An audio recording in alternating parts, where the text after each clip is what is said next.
Hello and welcome to episode number 50 of Chel Squared, the Big 5-0. I'm your host, Andrew Chel, and as per usual, we've got a ton to talk about today. But before I do that, the social media plug is in order. Please follow the podcast on Twitter at Chel Squared and on Facebook at Chel Squared for more hot takes, news by featured guests, poll questions, and a whole lot more. If you want to follow my personal Twitter, it's at Chelney Andrew. Please rate the show if you enjoy listening. It means more to me than I could put into words. And as an incentive, I will give you a shout out on social media and on the podcast if you do so. Every time you like the show on SoundCloud, give it a rating on Apple Podcasts, follow it on Spotify, etc. It makes me feel great. It helps the show out too. Unless Chipotle or the local sushi place wants to sponsor me, because I've given them more of my business over the years, and I am willing to admit I don't make any money off the podcast. This is done out of love in my spare time. So when I see a new rating or review or share or whatever else, I get this big goofy grin, I can't speak today, that won't leave my face. So please do that if you haven't already. Also, Chel Squared is a part of National Podcast Network, a new network dedicated to NHL podcasts. Check the show out on there by going to nationalpodcast.network/Chel Squared. And though I am a SiriusXM employee, this podcast is not affiliated in any way with the company. The opinions expressed in this podcast are mine and mine alone, and do not necessarily reflect the views of SiriusXM. If you're angry at my takes, direct them to me and me alone, please and thank you. 2 games of the 2019 Stanley Cup Final in the books. Both teams took a game, and now the series is heading back to St. Louis tomorrow for the first time since 1970. Carl Gunnarsson in Game 2, by the way, won St. Louis's first ever Stanley Cup Final game. He did it in overtime. They were 0-13 heading into that game. He wears the number 4 on his jersey, and if you Bobby Orr, of course, wore the number 4, and he won the series for the Boston Bruins in 1970. Isn't it funny how life works sometimes? What is Boston doing well? What is St. Louis doing well? Well, what are they not doing well? We will discuss that. Also, a report came out from Michael Russo on his podcast regarding the Niederreiter and Rask trade that furthers what Cole and I talked about last week regarding GM Paul Fenton and his Chiarelli-like qualities. We'll mention that as we move along. Plus, Dave Tippett back behind the bench as the head coach of the Edmonton Oilers. I'm a fan of this move. It's a step in the right direction for a team that up until recently hasn't had a whole lot of that. Hasn't had a whole lot of positive direction. So finally, I think the Oilers are moving in that general area. We'll get into all of that, the poll question, and a whole lot more. 2 guests on this week. Joining Chel Square for the first half of the show is founder of PUCKerUp Sports, a 100% women-run publication that now sees coverage in Washington, D.C., Boston, Toronto, and more. Nikki Giordano. Nikki, how are you? Welcome to the show. Hi, I'm great. How are you? I'm doing fantastic. Before we get into the Cup Final stuff, I wanted to ask you about PUCKerUp Sports. Take me through your process of deciding that this is something that you wanted to do and then making your dream a reality. Yeah, for sure. So I grew up a huge sports fan. I went to George Mason University for sports management, and after graduating, I worked in the industry a little bit. I lived in Chicago, did some sports media stuff, and then I decided that, you know what, there's not enough female representation in sports, and I wanted to bring that to the industry. So I founded PUCKerUp a little over a year ago, and it kind of blew up from there. So we started just covering the Capitals. It was actually just me, myself, and I.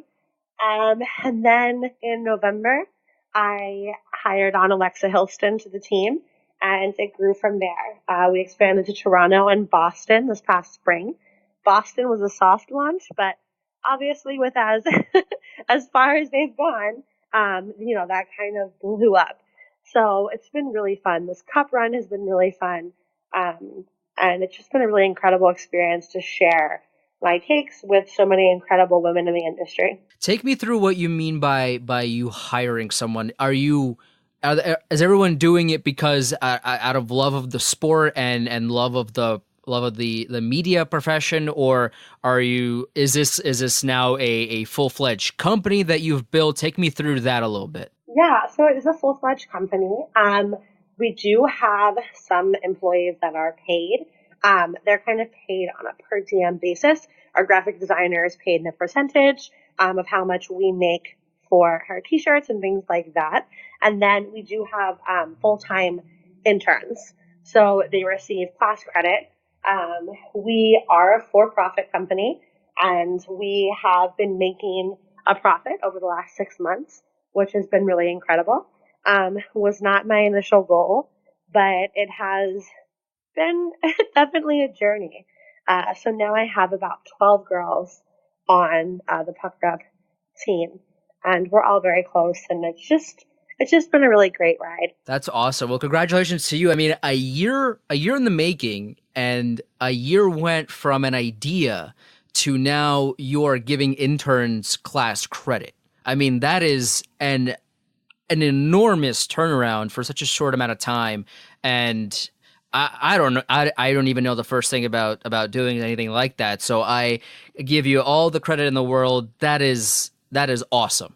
And Thank you. Yeah, that's for you to go from just an idea of, hey, this is something that I want to do, to now you're paying people and you're giving interns credit. I mean, this is super cool. And fingers crossed that your company gets even bigger from here. I mean, this has been awesome to see. And I've been following a lot of your writers and a lot of your pages, and you have great content. And there's no doubt in my mind that PUCKerUp is only going to get bigger from here. So the Thank Boston you. Bruins. I appreciate that. Yeah, of course. The Boston Bruins. Obviously, They're in the Stanley Cup Final. This is huge. Boston is so spoiled with championship caliber teams that, as a New Yorker, I fingers crossed that I'm rooting for the Blues here. Just want to get these biases out and about. I'm rooting for the Blues, if and only if I just don't want to see Boston with another championship. The Red Sox won. Man, come on, New Yorkers are spoiled with championships too. I mean, okay, the Yankees last won in 2009. The Giants are a mess right now. The Knicks have always been a mess right now. The Rangers haven't won since '94. We don't have these multiple championship Not teams every year like Boston does. In the past, though, you have to think. In the past, Boston was cursed. Boston was winning nothing. Yankees were winning repeatedly. What comes around goes around. I mean, everyone has their turn. I'm not a Boston fan. I want Boston to win purely for my Boston girls. Sure. But I don't know. I think you have to love the story. I guess if you don't like Boston, you don't love the story. But for me, I think it's really cool that, 3 out of their 4 major sports teams have, been in the finals. They have a chance to go 3 for 4 in championships. As someone who just really loves sports, I think that's super cool. But I can also get the bitterness from other people too. I just kind of think it's been a really cool ride. Well, the Yankees did beat the Red Sox tonight, so if that's solace for anything, then I guess. Then that's something. But I am rooting for St. Louis, if and only if I truly don't want to see Boston with another championship. But the series is tied at 1. There's some good things that both teams are doing. There's some not so good things that both teams are doing. News coming today: Tarasenko didn't practice today for maintenance. Bergeron didn't practice today, and I didn't see the reason behind that. So that's a little shrouded in mystery there, unless I missed something. But in Game 1, St. Louis scored the first 2 goals. Looked like they were on top of the world. And then all of a sudden, Boston comes right back the next shift, scores their first goal, and then they don't look back. Boston wins the first game. And then in Game 2, both teams scored twice, and then Carl Gunnarsson wins St. Louis's first ever Stanley Cup Final game, and now the series is tied at 1. So what have you seen out of both teams that the pros and cons from both the Bruins play over the past two games and the Blues play? So I think both teams are being very aggressive, which is expected. It's the Cup. But I think that's great from both sides. I think there's a lot of passion. I think that even though Boston has won a Cup before, they're still coming in with that same gusto that the Blues are, which is cool to see. I think that both teams are not letting that first period get into their heads. They're kind of coming into the second period with a clean slate, ready to go, ready to battle, and playing a full 60 minutes, which, as we know, is so important. I think both teams could work on a full team effort. I think that, they're kind of relying on certain people to step up. On Boston's end, they're relying on people they maybe shouldn't be relying on. I would like to see some of those superstars contribute. I think that if Boston's stars and top line steps up a little bit, it'd be game over.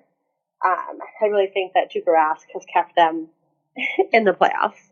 But the Blues, their season's just been incredible. I mean, it's really just, if we would have been looking back in January, what would we have said if we knew that the Stanley Cup Final would be the Blues and the Bruins? I don't think anyone would believe it. So I think they're both just doing really well, being aggressive, playing a full game.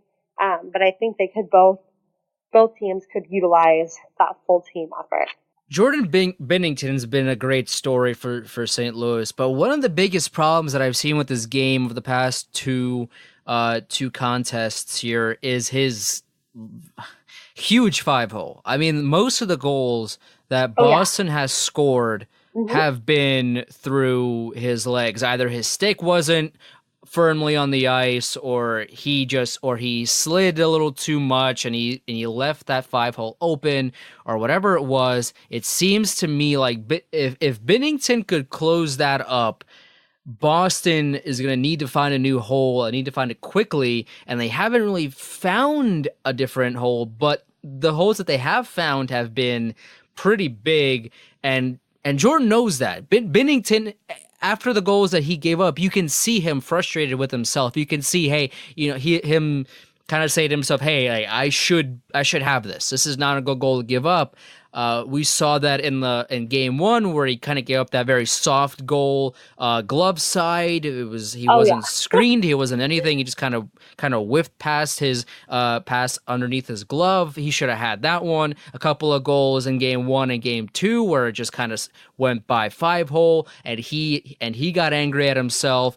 But for the most part, St. Louis dominated game two, and they also did very well in game one until they scored that second goal. They scored, Tarasenko got that second, I think it was Tarasenko, he scored the second goal of the game, and then after that point, it was all Boston. Boston dominated game one from the moment that St. Louis scored their second goal. And then in game two, it kind of went back and forth, but St. Louis dominated for big chunks of that game as well. So what have you seen out of these two teams that kind of leads them to controlling the pace of the game? Yeah, so I think that the Blues definitely dominated game two. Even though it went to overtime, I don't really feel like the Bruins were ever in it, as bad as that sounds. But I feel like the Bruins also, they've figured out Binnington, which is huge. I think they figured him out more than any of the other teams thus far in the playoffs, which is really important. They've kind of got that 5-hole figured out. But I think it's going to be a battle. I mean, both of these teams are really good. They're both really hungry. And I think it's going to go to 6 or 7 games, honestly. It's going to be a goaltender battle. It's just about the other team figuring out the other goalie, honestly, in my opinion. So if the series is going 6 or 7, then who do you have winning it all? I think Boston's winning it. No bias. I don't know. I wouldn't be upset with either team. I just kind of have a feeling Boston's going all the way with this one. And what makes you say that? Who's going to be the X factor for Boston that is going to take this team to another Cup victory? PUCKerUp, 100%. I don't think anyone's figured him out yet. I don't think the rest of the Boston team has been stellar. I think some of their stars really need to step it up.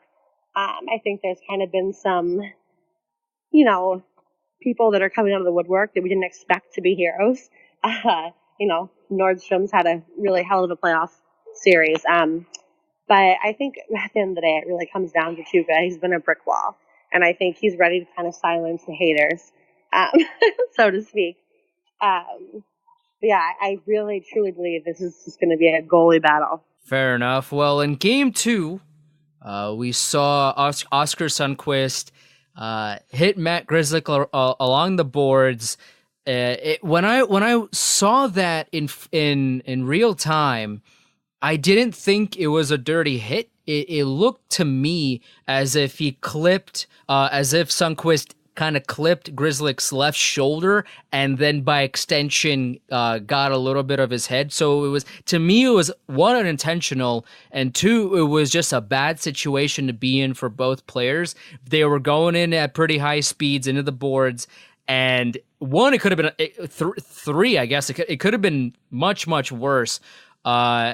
And what do you think about the 1 game suspension? This leads into my poll question, which I put out. Got about 100 votes so far, and the question was: did Oscar Sundqvist receive the appropriate punishment for his hit on Matt Grzelcyk in game 2? The 4 choices were clean hit, no suspension at all. 1 game is fair, should have been at least 2, or suspended for the rest of the Cup Finals. Before I announce which choice is in the lead, which of the 4 would you pick, Nikki? So it's a little bit complicated. So I think if he would have received the appropriate punishment in the game, no suspension. I think the 1 game suspension was a makeup for the 2-minute call. I think it definitely should have been a 5-minute major. Again, just my personal opinion. I feel like if it was a 5-minute, there wouldn't have been a suspension. But I think 1 game is fair. It wasn't horrible. It wasn't the best. Because the Cup, sometimes they let them play a little bit harder. So you could argue that it was a little bit of a soft suspension. But I think it was fair. What about you? It's tough, right? Because Grzelcyk is out, because he didn't travel with the team to St. Louis. It's tough to say. To me, the hit wasn't necessarily dirty, because I watched it in real time. I watched it in slow motion. To me, it was an unfortunate play that, 1, wasn't intentional. 2, it was a hit to the head, and it was a penalty. But the head wasn't the principal point of contact. It was mostly the left shoulder. It kind of clipped the back of his head a little bit, and then he bounced his head off the glass. So to me, it was more unfortunate. Of what the situation is unfortunate, but I don't know if the hit itself was suspension worthy, and it's tough, right? Because this is the Cup Final. There's so many there's so much going on, and he's out, right? He's out with seemingly what is a concussion. So there's a lot of things writing on this, but I don't know. I just don't know if it was a concussion or not. When it happened, I said it out loud that it was going to be a 2-minute penalty, but I didn't see a suspension coming. But the people that voted in the poll agree with you. They think 48% that 1 game is fair, 44% that it was a clean hit, no suspension, and it was a 4% 2-way tie between should have been at least 2 and suspended for the rest of the finals. Now, no one's getting suspended for the rest of the finals for that kind of hit. I don't agree with that at all. But a couple of replies that we got in response to the poll was one from @Susan_Munson, and she said, consistency is the key. Same penalty as McAvoy. Neither were done with harmful intent, yet impact was to the head, which I agree, which both of us were pretty much in unison on. And at Kelly Townsend _, she said, I'm a Boston fan, and that hit was clean until Grzelcyk changed levels after he got rid of the puck, and by then, Sundqvist couldn't change his hit. I think the only reason there's a suspension is because dude got hurt. And I want your opinion on this because both of these points are pretty fair. I mean, I agree. I think because he got hurt, I mean, obviously that plays a huge role. So maybe they're thinking, well, if Boston's missing someone, then St. Louis should be missing someone too. I don't think it was done with the intent to hurt, but it was still done. And I think there still needs to be a punishment put out there. And again, I really think if he would have gotten a 5-minute major, I don't even think the suspension would be talked about. I think they did mess up the call on the ice, in my opinion. So I think that played a little bit of a role in it as well. One more reply I got from at JD_Media Monster, and he said it's unfortunate for Sundqvist. He was making a pretty standard play, but caught his target's head. One game is fair, as it was an unintentional headshot. And again, this is a totally fair perspective, right? You can argue if there was a, what you're saying, if there's a 5-minute penalty on the ice at the time, then there should be no suspension. But because it was a 2, they gave him one game as kind of a hey, this should have been a major. It wasn't. We'll give you the one game as a makeup. And you can argue that, and that is fine. Nikki, I know you have to run, so we'll wrap up here. Thank you so much for taking the time. Plug your social media, plug where people can follow you, and we'll talk to you again real soon. Yes, of course. Well, thank you so much for having me and for all the kind words. I really appreciate it. You can find your Stanley Cup coverage at PUCKerUp Bruins on Twitter. My main account is PUCKerUp Sports. We're www.puckerupsports.com. And my personal Twitter is Nikki Giordano _. Feel free to reach out with any questions. And I'm super excited to continue providing Stanley Cup Final coverage. It's been, just really exciting. For the second part of the show, we have writer for Spec the Note and future co-host of a new blues podcast called Blue World Order, which is phenomenal, by the way. It's in my top podcast names. Josh Hyman. Josh, how are you? I'm all right. How are you? I'm doing fantastic. Take me through, first of all, before we get into anything else, take me through how you came up with Blue World Order, because this is genius. I love it. I truly love it. Yeah. So it's Joey Palazzolo brought a couple guys together a few months ago. He said, hey, I want to restart Respect the Note, which is his website that he had been running for the past few years, kind of took a break this year. He's like, hey, I want to restart it. I want to revamp it. I want to have a podcast. So when we got into the podcast discussion, we were like, all right, we need a name.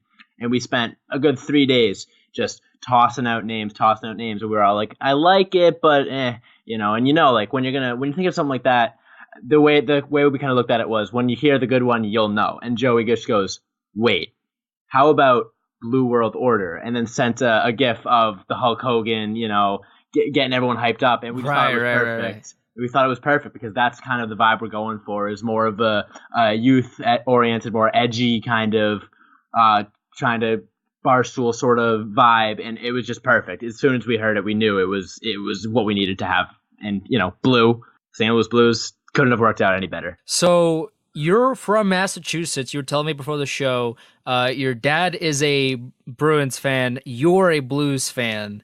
Yep. Tell me how that dynamic works. Tell me how you became a Blues fan, and how much you're not liking your dad right now. Yeah. So it also ties into my best friend. We're both huge hockey fans, and it all started out, I think, around like 6 years ago. He took me up to his lake house, and him and a couple of his buddies were all up there. We wanted to have like an NHL tournament, and I'm like, I want to be the Bruins. He's like, no, I want to be the Bruins. I'm like, all right, fine, I'll go for the. I kind of like watching the Blues. They're fun.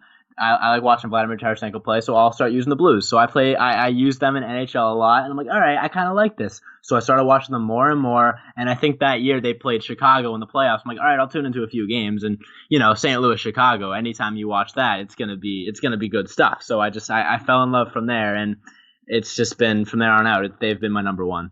And then as far as my dad goes, it's been sort of a conversation since the beginning of the year. It was, our teams are both pretty good this year. This could happen. And as the playoffs kept going, it sort of became more of a reality. And the last few days have been honestly surreal. It's been a great time. How much does it matter to you personally who wins this series? If you're a Bruins fan and you're also a Blues fan, which team are you more a fan of, and would you be upset if one team were to win or lose?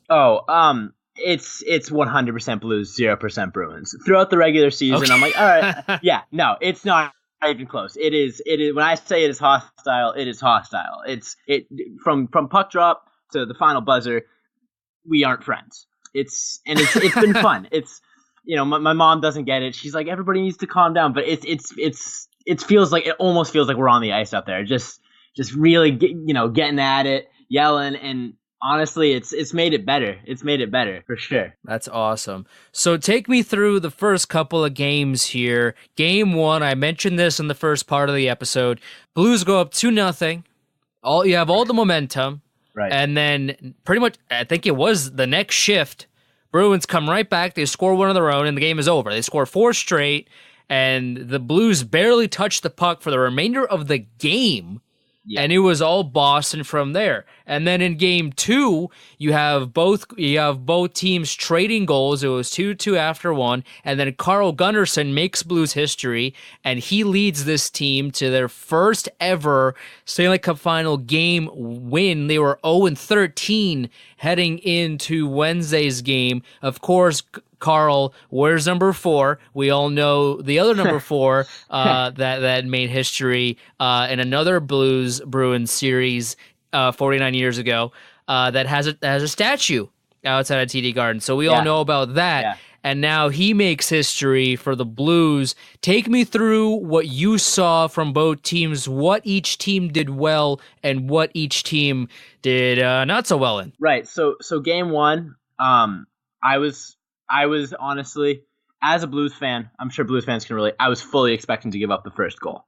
So I just felt like the team was going to be jittery. It's new. So when we went up 2-0, I was pretty happy, but I was a little not feeling too confident. And then the second period started, and I was just like, dang, this isn't looking good. I was just, my mentality was, get out of this period. This is looking bad. And sure enough, Bruins were all over it.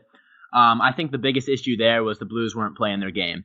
They weren't hitting. They were playing into the Bruins style. They were trying to match their speed more. They weren't forechecking. And I think they were very, very lucky to get out of that as clean as they did. I think Binnington is a big reason why that game wasn't a blowout. And it was weird. After the game, I honestly felt pretty good. I'm like, okay, yeah, we lost game 1, but that's the worst game I've seen them play in months. That was the team that was in last place in the NHL in January. So I felt pretty good. Going into game 2, I was really confident. And sure enough, they were hitting. I'm pretty sure at one point they were doubling the Bruins in hits. And I'm not sure what the final total was, but they were hitting. They were forechecking. They weren't making nearly as many mistakes as they were in game 1. They took a few penalties, but not as bad. Penalty kill was great. And I just think they were playing Blues hockey in game 2. And I think if they continue to do that, they will have a lot of success in the series. Binnington, obviously, probably reason number 1 why you're in the situation right now.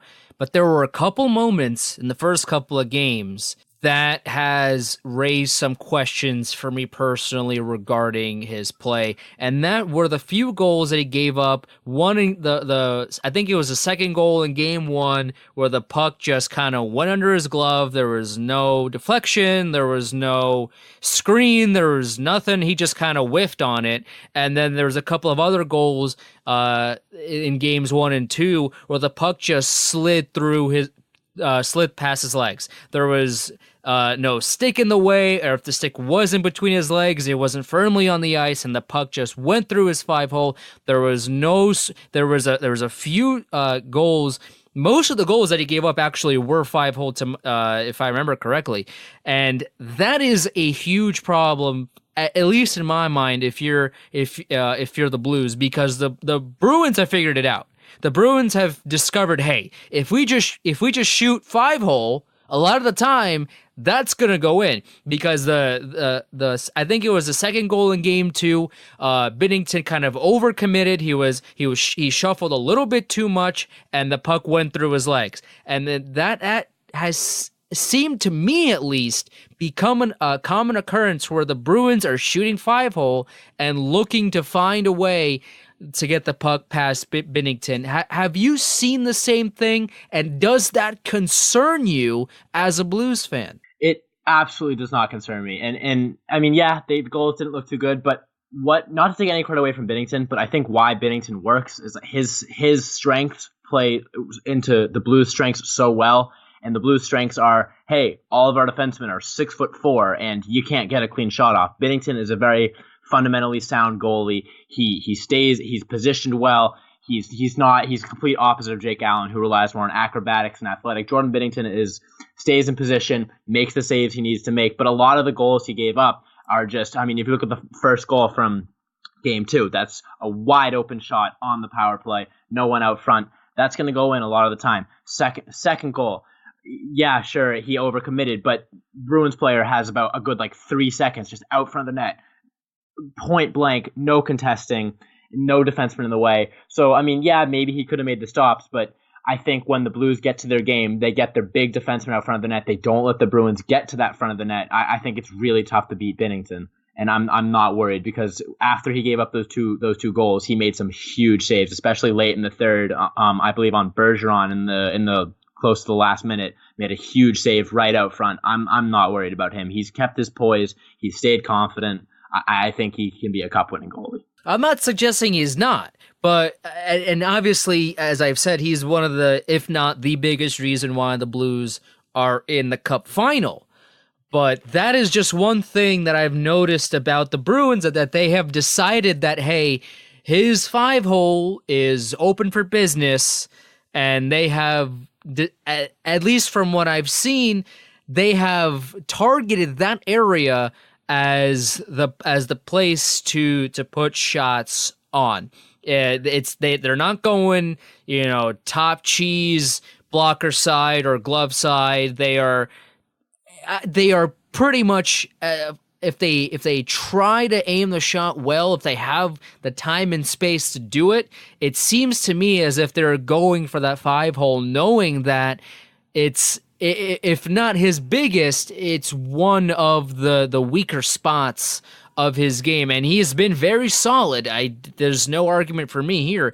He's been phenomenal for the Blues. Obviously, he's carried this team from dead last in the league in January to a Cup Final appearance. I mean, this has been one of the best stories in sports, that you can't make this up. This is one of those sports movies storylines of, hey, this is a down and out team, and in comes a guy that no one thinks could be the hero, and he becomes the hero. This is just a cliche 90s movie trope at this point. Absolutely.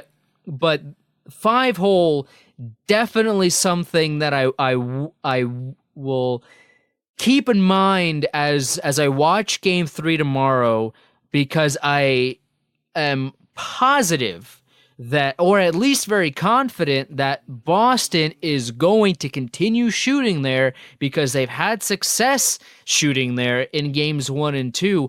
But in game 1, after I think it was Tarasenko, he scored the second goal Right. against Rask on that terrible giveaway in the defensive end by the Bruins. It was all Boston. After that second goal, it was all Boston. In game 2, the Blues controlled pace for the majority of that game. They had long stretches where they were the dominant team in that game. Game 3 is tomorrow. What does St. Louis have to do to make sure that they continue that pace against Boston? I think they gotta play Blues hockey. I think I mean, the crowd's gonna be nuts. I mean, I don't know if you've seen clips from just the watch parties have been absolutely electric. I think the crowd's gonna be nuts. I think they need to use that to their benefit. And like I said, game one, they played Bruins hockey. They tried to match their speed. They don't have the ability to do that. They need to hit. They need to stay physical, get on the forecheck, and they got some big guys. There's the size disparity between St. Louis and Boston is pretty significant, especially for a cup final. And you saw it against San Jose. The physicality took a toll over the course of the series. And Berube himself has come out and said he thinks that the Blues get better as the series goes on. So I think as long as they play their game and stay physical, I think that they can continue to dominate. And I think they kind of figured it out as game two went on. Early on, they kind of took penalties. They were allowing the Bruins more space than they wanted, but they kind of got it figured out towards the end. They really took away the middle of the ice in their defensive zone, and I think that that's a huge key to having success in the series is forcing the Bruins to maybe look for more rebound, dirty goals. And when you do that, and you got guys like Colton Parayko, Robert Bortuzzo out in front of the crease, it's really hard to get to those loose pucks. Before Game 3, obviously both teams are practicing. Tarasenko did not practice today because of maintenance reasons, according to Coach Berube. And Bergeron did not practice for Boston. Unless I missed something, I don't think there was an explanation for that. And there have been, at least on my timeline, there's been some questions raised as to Bergeron's play in recent games, maybe because he's injured and he's battling something. I mean, it is the Cup Final, so I guess who isn't battling something at this point? Exactly. But there are concerns from both sides. Now, one player that is definitely not playing in couple of players are definitely not playing in Game 3 is one, Oskar Sundqvist, who's suspended for Game 3, and Matt Grzelcyk, who is out with a concussion, which I assume is a concussion. He did not travel with the team to St. Louis. Josh, let's rewind to that play. Now, I mentioned this on the first part, and I want your take on this from a Blues perspective. I watched that play in real time. I saw the hit, and I saw mostly shoulder-to-shoulder contact, and then towards the tail end, some of the kind of the end, a shoulder to the back of the head, and then the head collided with the glass. Now, to me, that was a 2-minute minor penalty. There are some people that argue it was a major. I'm not 100% confident that was a major penalty, and I don't think I agree with some people wanting it to be a major penalty. I think it was the right call on the ice to make it a 2-minute minor. One, it was completely, it was accidental. Two, as I mentioned, the head wasn't the main point of contact. From my vantage point, I saw it in real time. I saw it in slow motion. I saw different angles of the hit. From what I can gather, it was mostly shoulder to shoulder with a little bit of the end result hitting Grzelcyk's the back of Grzelcyk's head, and then his head unfortunately colliding with the glass. It was a unfortunate play, and obviously I want nothing but the best for Matt Grzelcyk.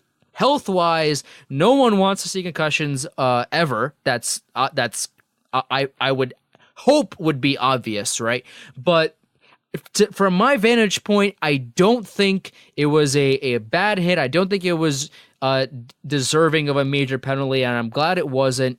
But he did get a 1-game suspension for it. Now, I put out a poll. I mentioned it earlier in the show, but I want your opinion on it as well. Did Oskar Sundqvist receive the appropriate punishment for his hit on Matt Grzelcyk in Game 2? The 4 choices were clean hit, no suspension, 1 game is fair, should have been at least 2, or suspended for the rest of the final. Which of the 4, in your opinion, is the correct choice? Ooh. Oh, this is a loaded question. All right. So my take on the hit, I saw a good take on it that I'm gonna kind of share here. It was he had clean intentions with a dirty result. I think he saw Grzelcyk's numbers, which that's a mistake. You don't go for the hit. Sure. But Again, I think he meant to lead with the shoulder. I don't think he meant for the hit to maybe be as aggressive as it appeared. I think he kind of just meant to body him. And then Grizzlick loses an edge, sort of falls over a little bit, and that's how his head ends up right where Sundqvist's shoulder is. And that's why I think the hit looked so vicious, is because, well, you don't, when you come in with force on someone's shoulders, that force is going to look a whole lot worse if it ends up on the head. And I think Grizzlick lost his balance, and that's why that's why there was head contact there. That's why I disagree with the suspension. Penalty, definitely a penalty. But, I mean, if you look at a lot of the other hits that they've let go, and a lot of the other hits that they've called penalties on but not suspended, or versus other similar suspensions, I really don't think this matches up. I think the injury plays a huge part in it, which I'm not really sure I agree with. I think you need to look at hits like this in a vacuum, not whether or not a player gets injured. I do think hits like that need to be discouraged, but I don't think I don't think that hit itself is necessarily a vicious headhunting hit as it may have appeared upon initial look. I don't think he deserved a suspension. I think 2-minute penalty, that's it. So obviously they don't agree with you, and they gave him a 1-game suspension anyway. Obviously. So Sundqvist is not playing Game 3. Who dresses and who steps up in his absence, in your opinion? I saw reports where Zach Sanford, which I don't know how much I agree with, but I think Berube had a great take on it. He says, next man up. And I think Fabry did a great job replacing Robert Thomas. I think whoever steps in isn't going to play a whole lot of minutes. I think they're going to increase minutes to guys like Bozak, put Bozak on the penalty kill.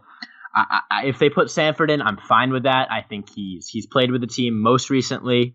I would also love to see a guy like Jordan Nolan. He's been here before. He's played in the Cup Final before.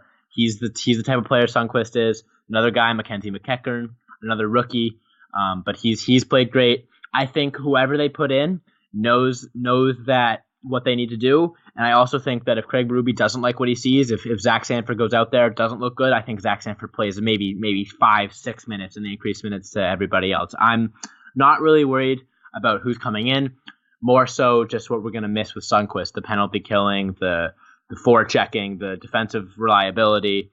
But I'm pretty confident that whoever comes in will be fine. So before I respond to you, the poll result was 48% of the 100 voters said 1 game is fair, 44% said clean hit, no suspension, and the two other choices, which I think is pretty ridiculous, 4% tie between should have been at least 2 games and suspended rest of the final. Now, I mean, let's relax here. It was unfortunate injury. The hit and the play did not warrant 2 games, nor did it warrant a suspension, like a cadre-like suspension for the rest of the series. That I don't agree with that at all. I don't know. I obviously don't know who voted for those choices, but that's kind of ridiculous. But in terms of replacing Sundqvist, I also don't agree with putting in Jordan Nolan, for example, because Sundqvist at least has some offensive upside. If he has the puck on a stick, at least he sort of somewhat knows what to do with it, right? Jordan Nolan does not know what to do with the puck if he has it. So in my mind, you would at least have someone with some sort of offensive capability to replace Sundqvist in Game 3. I'm not saying you play him for 35 minutes out of the 60 or 60 plus or however many minutes Game 3 goes, but you would like someone to have at least some sort of offensive IQ. Jordan Nolan is fine if you're looking for if you're looking for a fight, if you're looking for someone to do stuff like that. But if you're looking for a goal, which you need to win hockey games, obviously, Josh, you know that. But I do. Some people, would put in 12 Jordan Nolans on the ice, not looking at anything else because they want that hashtag grit on the ice at all times. But if you want to win hockey games, you gotta score goals, and Jordan Nolan can't score goals. So in my mind, at least Zach Sanford, while not a 70 goal scorer, has more offensive capability, has more offensive upside than Jordan Nolan. So in my mind, you would replace Sundqvist for this game tomorrow with someone like Zach Sanford. Maybe McEachern, but I haven't seen a whole lot of offensive upside from him. Maybe I haven't watched enough of him, and maybe you can disagree with me there. But from what I've seen out of him, not a whole lot of offensive capability from him. I could be wrong. You could disagree with me there.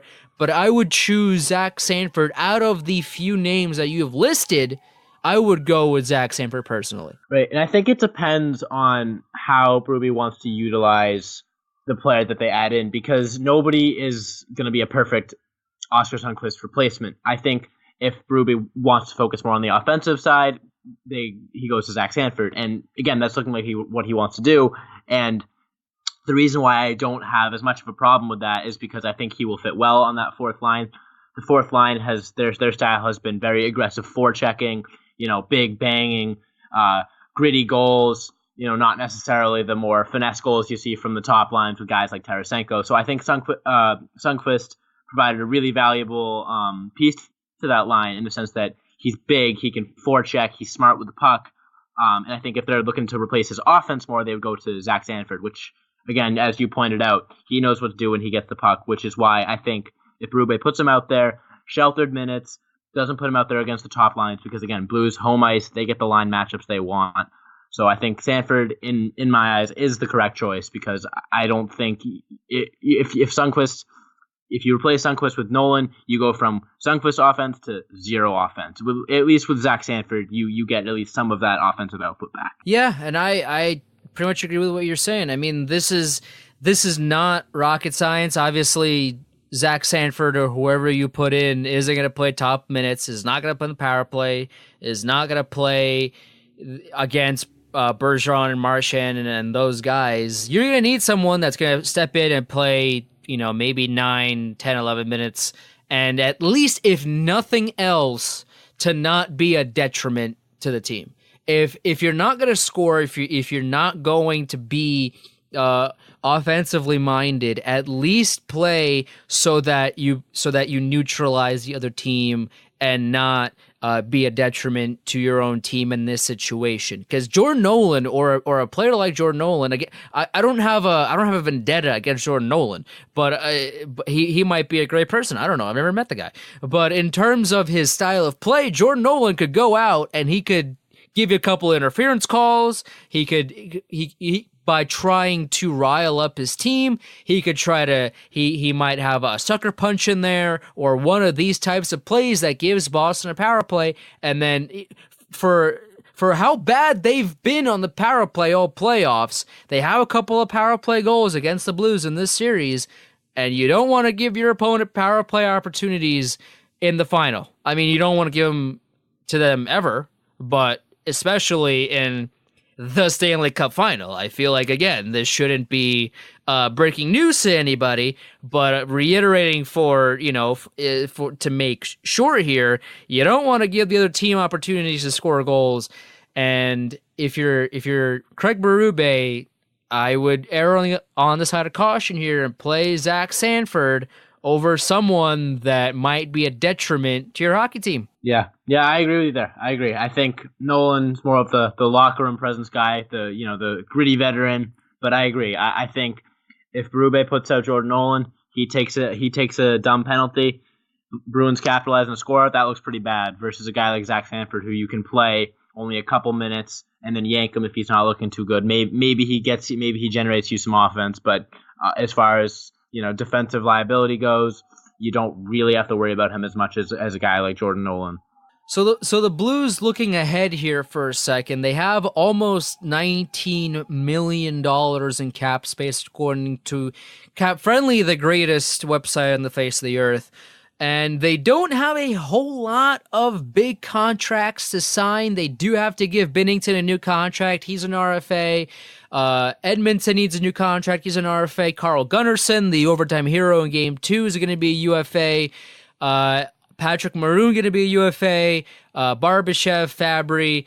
But in terms of there's no one that is going to break the bank for St. Louis, at least for next season. So they are in position now, at least for next season, to go out and sign a big name.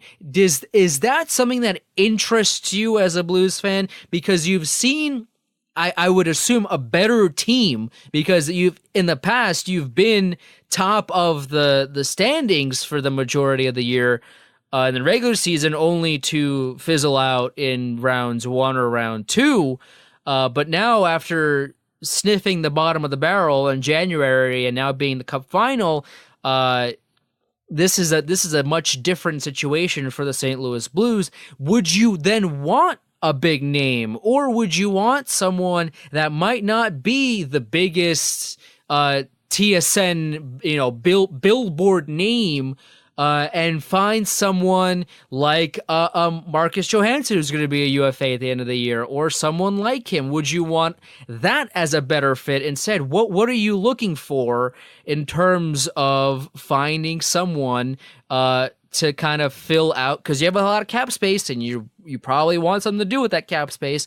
So would you then find someone to fill that up, or would you kind of find someone under the radar? What would you do? I think that's an interesting question. I think, first of all, it needs to be taken into account. I believe Schenn and Pietrangelo are up the year after, so I think you need to be a little cautious as far as that goes.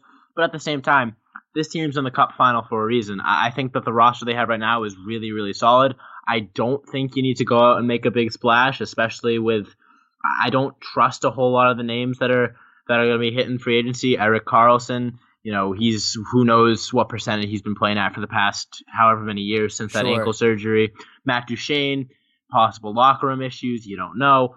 I think right now, in my opinion, the Blues' best bet would maybe be sign some more depth guys, fill out maybe the bottom half of their defensive core, because forwards, you got Robert Thomas, who's going to be moving up in the lineup. You got guys like Jordan Kyrou, Klim Kostin in the AHL, who can fill in spots as well. And then maybe save some of that cap space to be a buyer at the deadline, something the Blues haven't been in as long as I can remember. They've been either a seller or a standing pat. So I think if you maybe have some wiggle room at the deadline, you saw what the Bruins did. The Bruins brought in Johansson and Coyle, who have been tremendous for them in the playoffs. Blues brought in Michael Del Zotto, who I think played 1 or 2 games for us. So I think you want to get yourself, legend Michael Del Zotto, by the way, as an aside. Yeah. But I think you kind of say, all right, this team made the Cup.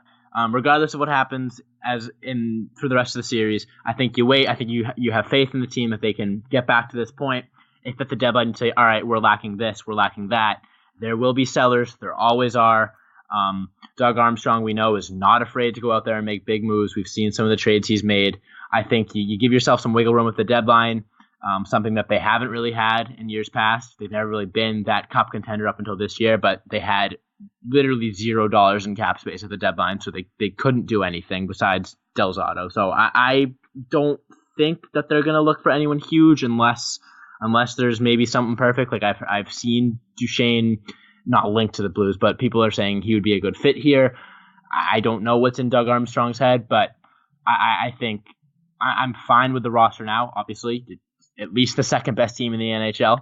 So I'm not looking for any big names in free agency. Speaking of trades, I want to touch upon the Niederreiter and Victor Rask trade that happened earlier on in the season. Michael Russo, who covers the Wild, is evidently not afraid of not praising the team that he covers all the time, which I very much respect. And on his podcast, he said, and I'm paraphrasing a little bit, and he said they called up Carolina, and in 2 seconds, Carolina is like, yeah, we'll do Nino. The Wild didn't even scout Rask. They did no due diligence on him. It just sort of happened. A thought at their meetings in January, and it just happens. I mean, this is the NHL. I feel like this is a parallel universe here. Can we figure it out? Can we? I feel like the NHL always needs a Peter Chiarelli, right? Because this is what's happening. Peter Chiarelli is no longer in the NHL, so Paul Fenton is stepping up in his place. You don't. You're an NHL general manager. How do you let that happen? How do you trade for someone and not at least go watch him play or see if he's a good fit for your system or the countless other things that you should have done prior to this trade? Niederreiter was great for the Wild, although this season only had 9 goals in 46 games. Sure, wasn't super great this season, but then got traded to Carolina and had 30 points in 36 games. Was fantastic. Victor Rask, meanwhile, had 6 points in 26 games for the Hurricanes this season, so he wasn't having any success. He had 1 goal in 26 games with the Hurricanes this season. Then got traded to Minnesota and had 2 goals in 23 games and had 3 total points, 9 total points in 49 games this season for Victor Rask. And if you're GM Paul Fenton, who has made a few very questionable moves this season, one of which, again, another one besides this one, trading Mikael Granlund for Kevin Fiala, a trade that I hated for Minnesota. As soon as I have nothing against Kevin Fiala, but Mikael Granlund is someone that the Wild needed on this team, and they traded him away, and I just don't get it. And now, we saw the report with Phil Kessel turning down a trade to the Wild because he didn't think they were going to contend for the Cup, which I agree with, especially if you're making trades like this. This is a trade.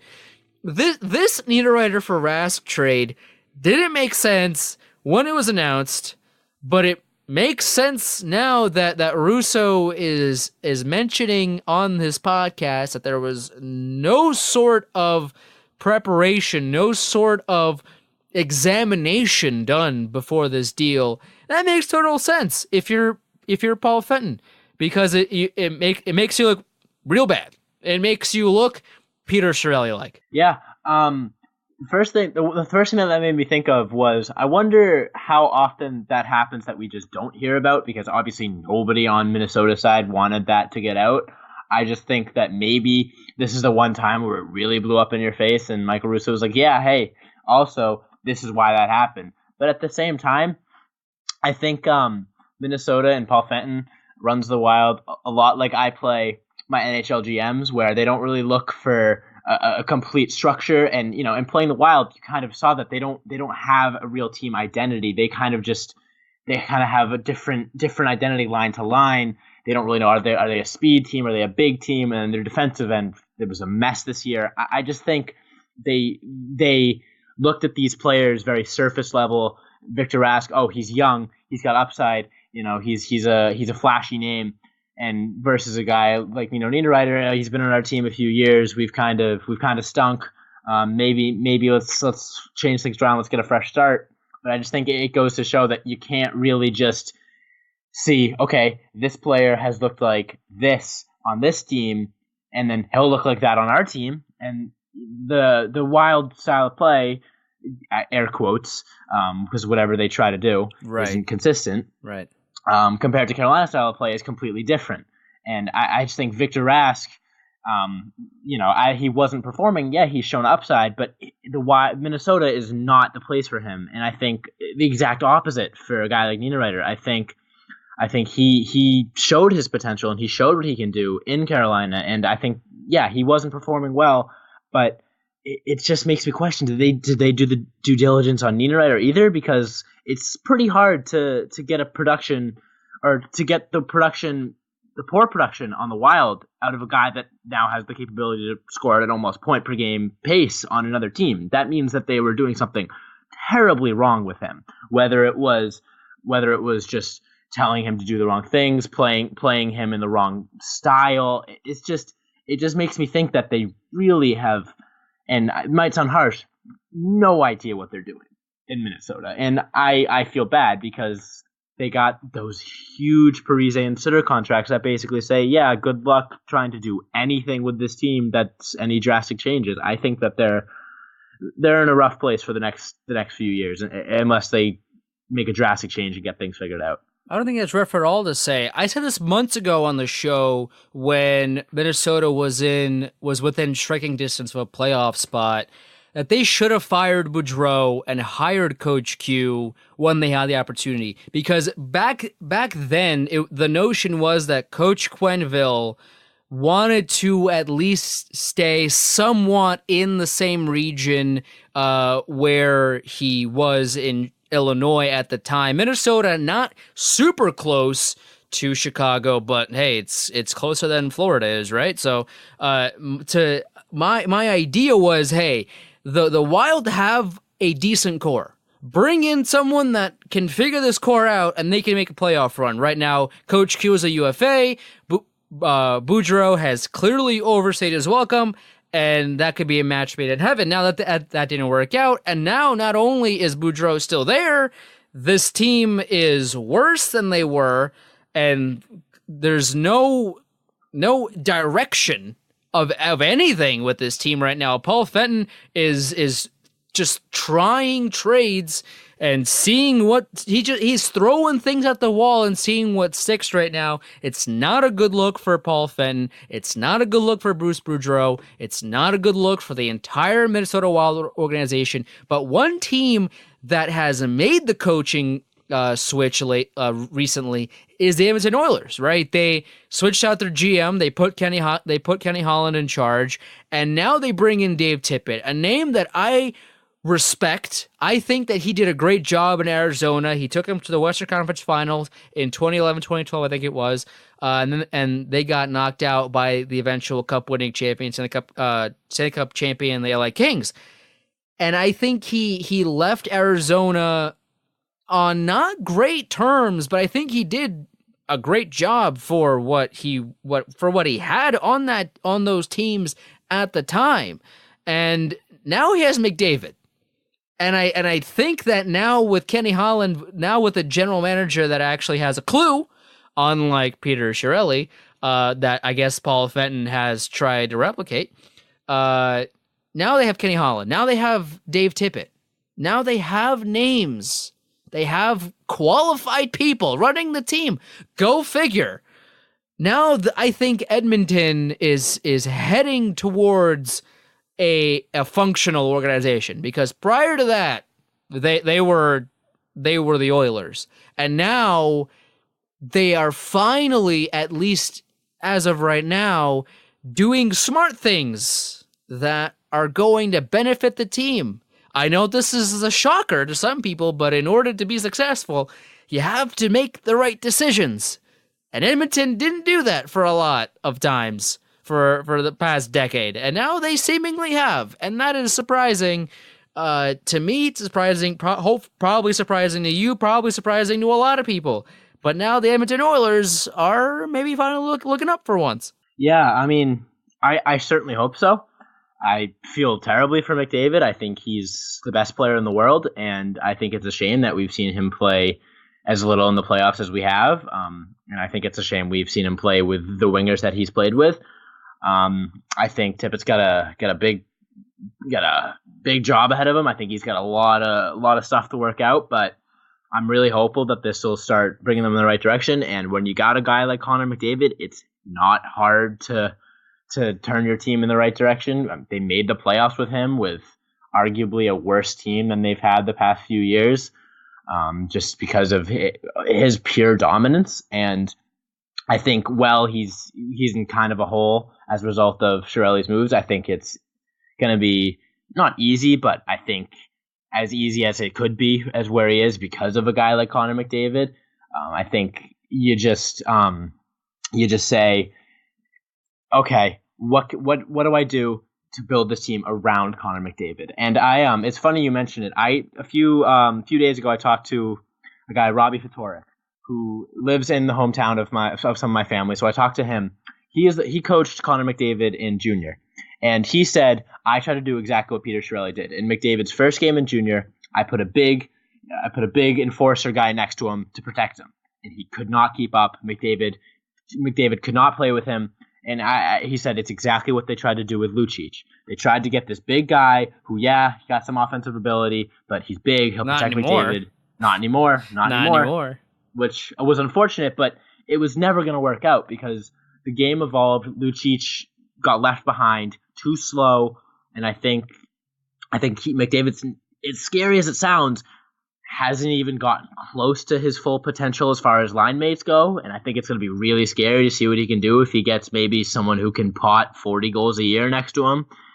I think it's going to be pretty, not easy because those guys don't grow on trees, but I think the formula is, once he figures that out, I think Edmonton could be a pretty scary team. When you got a guy like Connor McDavid, it's pretty easy to turn into a scary team. So if Chichu could do it, then exactly. I feel like a lot of people can do it, right? Yeah.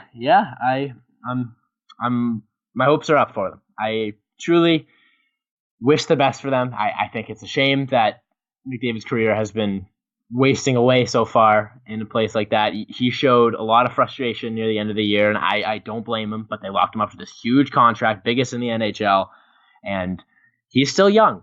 They've got a lot of time left, and I think once they get it figured out, Edmonton can be a pretty scary team. One last question before I let you go.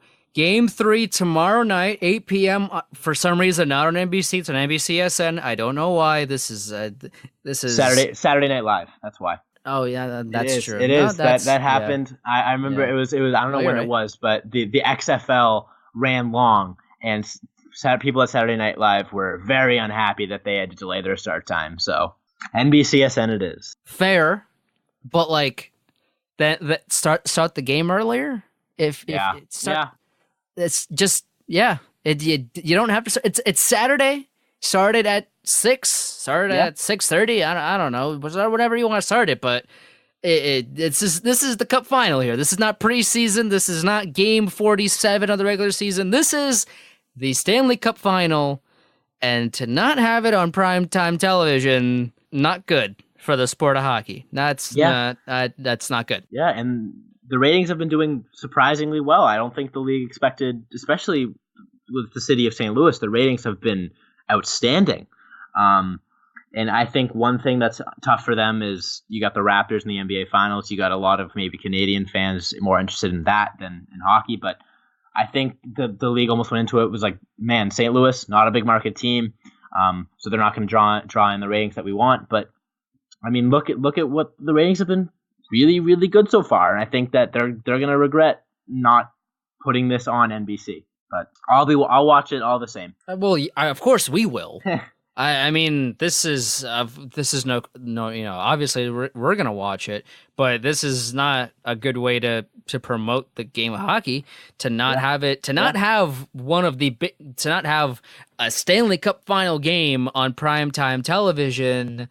It's safe to say it's not a good look for the NHL, which is not the first time someone has uttered those words together, and it probably, unfortunately, won't be the last. Game 3 tomorrow, in your completely unbiased opinion, now obviously you're a Blues fan, but push that aside for a second here, your Game 3 predictions, biggest stars, final scores, whatever you got, have at it. All right. Enterprise Center, or St. Louis, City of St. Louis in general, has not watched a home game in the Stanley Cup Final in 49 years. That place is going to be insane. It's going to be ridiculous. I think the Blues will feed off that energy. I think they take it, not handedly, but I think they take it. I think it looks pretty similar to Game 2. I think they have solid control. I'm thinking maybe 3-2, 4-2 with an empty netter. I look for a guy like Tarasenko to continue to stay hot. Braden Shen, he broke out of a slump. I look for that entire line. Jaden Schwartz hasn't scored a goal yet in the Cup Final. He was their best goal scorer heading into it. I think he might do something. I think the team and the city is very, very excited for the game tomorrow, and I think it's going to be tough for Boston to come into that arena and take a game. I think if St. Louis sticks to their game, which they showed the ability to do in Game 2, I think they take this one. So then, what is your series prediction? Again, I understand biases here, but if you were to put them aside for a second here, I obviously what your heart says and what your brain says might be two different things. Like my heart is saying Raps in 7, my brain is saying Warriors in 6. And as much as I want the Raptors to win, I think I think the Warriors are gonna play better than they did in Game 1, and they're gonna win the series. But what is your heart saying versus what is your brain is saying in terms of how this series is gonna shape up? Yeah, so this series has been tough. It's you really don't know. These teams didn't see each other a lot in the regular season, so going into it, I've been pretty unsure. But I'm sticking with my prediction that I've been making since the beginning. I'm going to say Blues in 6. I think the Bruins are going to have a really, really tough time winning in St. Louis. I think the city is very, very hungry for a cup, and I think they're going to make it known. I think the Blues are going to come out and they're going to respond to that energy. I think they definitely take tomorrow's game in St. Louis. Bruins maybe steal one back, but I think Blues close it out Game 6 in Enterprise Center in St. Louis, and the city loses their mind. Would be quite the story.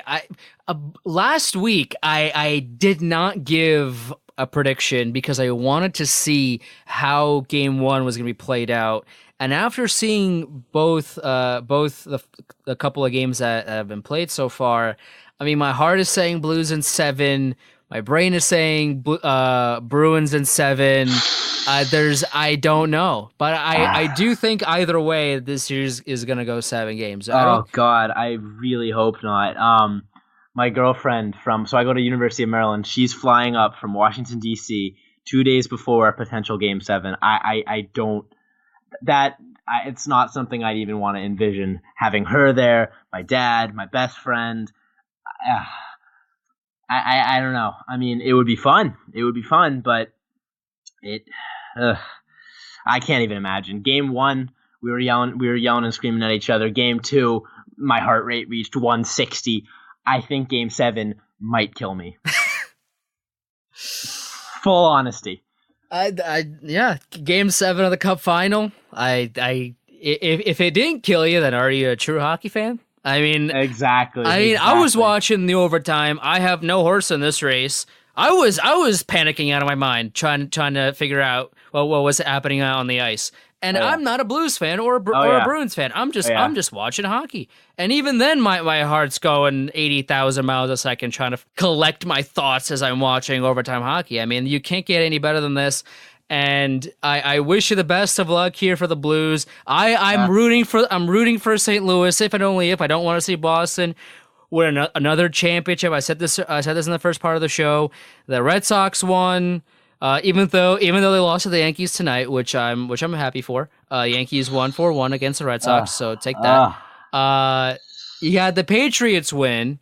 And now the Bruins are in the final. I mean, I the last thing I'm trying to see is Boston have another championship. I don't want to see that at all. I would love to see St. Louis celebrate a Stanley Cup.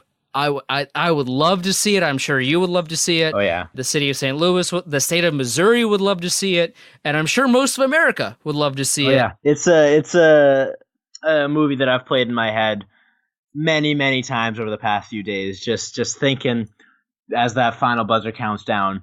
And I'm going to say as the final buzzer counts down because it will not happen in overtime. Again, heart can't take it. I've replayed that moment so many times, and I don't know. I can't even begin to describe what it would feel like to me, and I can't even imagine Blues fans that have been waiting for this for, admittedly, a whole lot longer than I have. I'm only 19. It's been 49 years. There's some fans who somehow want it even more than I do. So I think it would be very, very special, especially with the season we've had. So, of course, fingers crossed. And I will casually turn on my PS4 and watch my Rangers win it in NHL 19. This has been an absolutely amazing conversation, Josh. Really appreciate, again, super short notice. I mean, really appreciate taking the time. Plug your social media. Plug anything you want to plug. You have the stage. All right. So, again, follow me, Josh Hyman NHL, on Twitter. I tweet about the Blues a lot. If that's your thing, please give me a follow. Blue World Order podcast. starting up in the coming weeks, months. Maybe we'll have more information soon. We're getting everything worked out. That's gonna be a blast. We got a great team of guys there.